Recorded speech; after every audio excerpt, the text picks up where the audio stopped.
Aurélie Rosier, Bonjour. comment va la Guadeloupe au niveau du tourisme? La Guadeloupe se porte bien, je dirais même plutôt très bien. Elle a obtenu en 2011 les chiffres très encourageants, puisque nous avons dépassé les chiffres qui avaient été faits en année 2008, qui représente l'année record pour la fréquentation des îles de Guadeloupe. Donc l'année de référence aujourd'hui est l'année 2011, avec 417 000 touristes de séjour, ainsi qu'une progression qui est très forte en matière de croisière, puisque sur la saison qui arrive 2012-2013, nous dépassons les 300 000 croisiéristes de séjour. Donc voilà, et puis des bonnes nouvelles aussi au niveau structurel, avec certains établissements qui se rénovent, une qualité de l'offre qui s'améliore, une structuration de l'offre aussi qui progresse. Donc des bonnes nouvelles en règle générale. Nous sommes actuellement sur une bonne route, je dirais une courbe de croissance. Quelles sont les armes de la Guadeloupe qui sont au salon comme top présent? Déjà, vous avez vu que cette année, on est placé quasiment à l'entrée.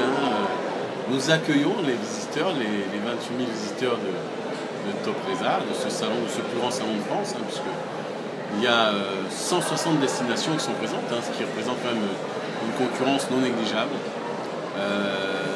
Nous sommes donc très bien placés au niveau positionnement, mais nous avons aussi un intérêt croissant tant des médias que des partenaires, que des professionnels, puisque cette année nous avons réussi à atteindre plus de 20 exposants sur notre stand, ce qui est là encore un chiffre record. Est-ce qu'on peut dire que la Guadeloupe pourra passer la crise?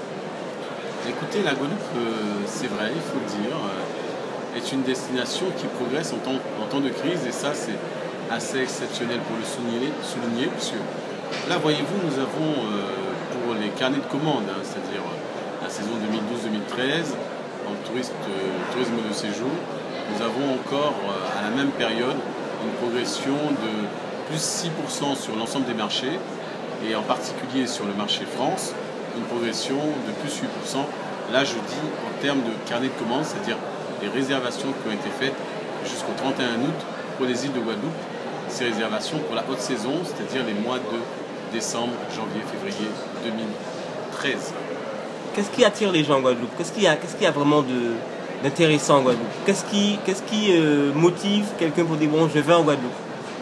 Écoutez, je crois que la première chose qui les motive, c'est la notion d'archipel, avec des archipels qui ont su préserver tant leur richesse naturelle que leur qualité de tradition, de culture. Et où, par exemple, on se rend compte qu'aujourd'hui, les îles qui sont les plus visitées sont l'archipel des Saintes. À peu près entre 30 et 40% des visiteurs des îles de Guadeloupe vont aux Saintes. Les Saintes, c'est déjà 9 îles, c'est déjà un archipel en lui-même. Et puis, en deuxième position, Marie-Galante. Vous voyez, Marie-Galante a un potentiel qui est énorme. Marie-Galante, c'est aujourd'hui certainement le plus gros potentiel, puisque sur une superficie de 150 km², vous avez 9000 habitants et des habitants qui ont conservé leur patrimoine, qui ont conservé leur authenticité, et ça, c'est un atout considérable. Et puis la Désirade, bien évidemment. Là encore, nous avons un petit morceau de terre qui présente des atouts, mais vraiment fantastiques en matière naturelle, puisque c'est la seule réserve géologique d'outre-mer. Et vous avez pour les plongeurs un véritable paradis. Bien évidemment, nous pouvons y rajouter la réserve intégrale, la réserve naturelle de Petite Terre, des deux îlets de Petite Terre, qui là encore, on a restitué à la nature ses droits, puisque là nous avons retrouvé l'écosystème naturel, et nous venons d'apprendre que la communauté scientifique internationale s'intéresse à Petite Terre du fait du retour des requins citrons. Les requins citrons, vous savez, ce sont des petits requins là qu'on peut trouver donc dans certaines zones du monde. Et cette espèce de requin avait quitté définitivement Petite Terre, et ils sont revenus. Et en général, donc les scientifiques vous disent qu'on ne revient pas, une population de requins ne revient jamais sur un site qu'elle a définitivement quitté. Donc là aujourd'hui, nous avons des expériences tant à Petite Terre de reconstitution d'écosystèmes, tant sur notre faune faune marine où nous avons greffé, dans les laboratoires recréé donc les tissus des coraux. Ils ont été greffés et les premiers tests montrent un succès.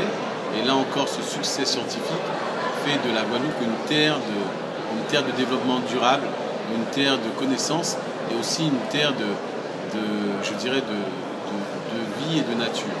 Merci.